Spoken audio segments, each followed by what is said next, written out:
Gotta start to wrap up. So let's find out from each of you real quick here. Just final question of advice, especially for people that might be thinking like that with the pandemic, it might have caused, well, obviously causes uncertainty in all of us, but thinking now is now the time, like, should I do this? Kevin, I'll start with you. What would be your advice?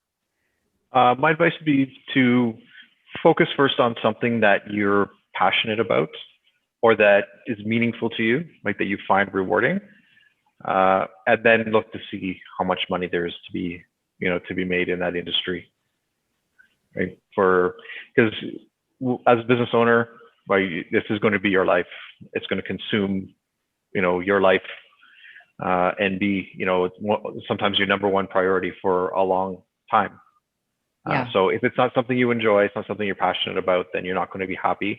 And if you're not happy, you're going to struggle to be successful. You may make a lot of money, but you're not going to be, a happy person.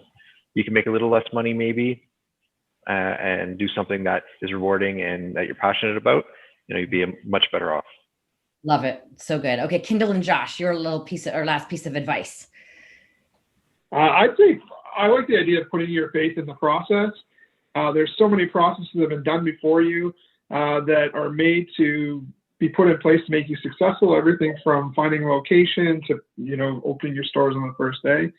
But also, don't be afraid to ask, because if you don't ask, you don't get. We say that often. It's kind of, if this process isn't exactly right, and there's a better way, why can't we look at reviewing that process and potentially doing something different or something better?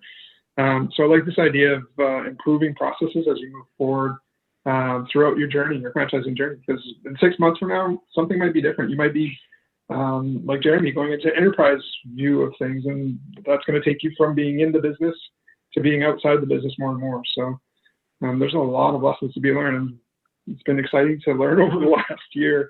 And over the last year, I would have to say, even having been a registered nurse at the bedside for 15 years, I think I worked harder in the last year than I did in those 15 years. And that hard work is what's paid off. But it's not that I've spent all that time just working sales and serving customers at the front. I've grown a team from 2 staff when we started a year ago up to 8 staff, and we're going to keep on growing. So my job as a franchisee is not just working the sales, but driving.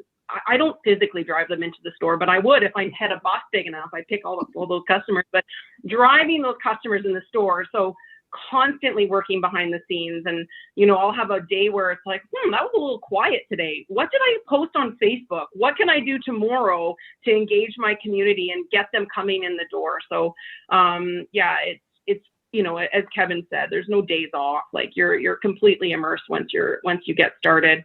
So yeah, be prepared. Real honest with everyone here. And Jeremy, your final advice for anybody. It's a horrible sports cliche, unfortunately, but I love that you talked about grit in one of your topics, and I just the franchisor can be like the coach, but when it comes down to it, you got to get out there and you got to put in the hard work like a player if you want to make it happen, and you got to be willing to follow the coach's plan, right? So it's that unique amount of entrepreneurism and being able to follow the game plan, and I just